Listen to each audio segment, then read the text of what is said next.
What Diane has is a tremendous spirit, and she truly was a person that, in a good way, infected the whole community. She believed in social justice. She didn't believe that where you were at any one point in your life was indicative of how you should be treated. She turned heads. Whenever she opened her mouth, she turned heads. Whenever she entered a room, there was no doubt about it that she saw the big picture. My experience of Diane was that she was somebody who brought her unique personality to whatever situation she was dealing with. She didn't change her style based on the circumstances. She was Diane. Her sense of adventure and her fearlessness going into the jungles of Belize. She made every dream you had seem like it was possible, but she didn't just offer unconditional support. She helped guide you to the way to see this is how you're going to make your dream possible.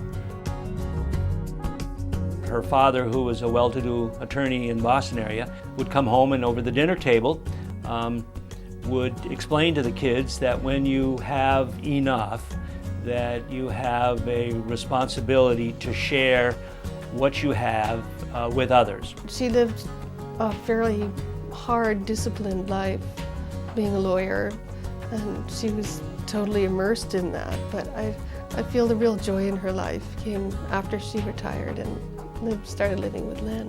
When Len came into her life, suddenly she blossomed and she became very happy and interested and adventuresome and fearless and courageous.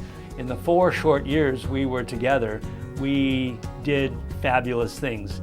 And Friends Forever, the Irish kids, Protestant and Catholics, were a major part of our life. We traveled to Northern Ireland.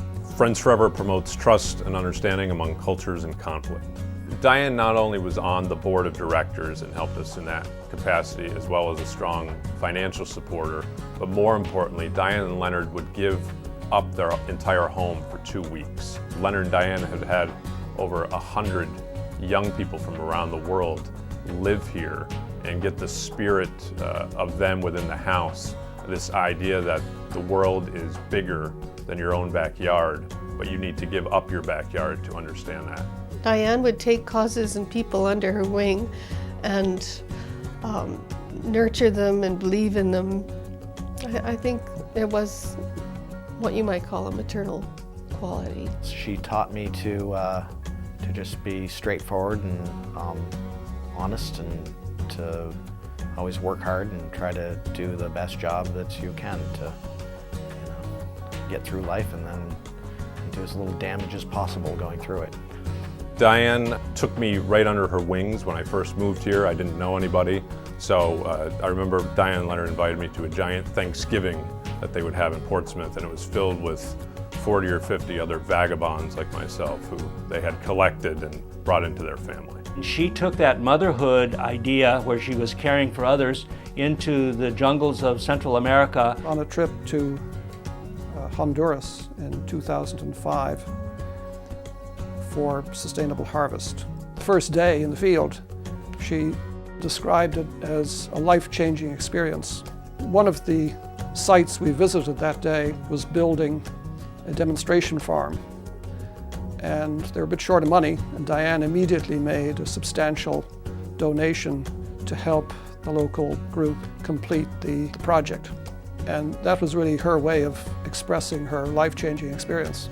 Subsequently, she became a board member of Sustainable Harvest International. I think in many ways her legacy will be the completion and hopefully great success of that project in Belize. She involved herself in many interesting, vital things, and these last 4 years of her life were very full and vital. And I think she lived in the way she would have wanted it to. I think Diane would say that she does not deserve the American Red Cross Heroes Award. I think she does. To me, she was a hero.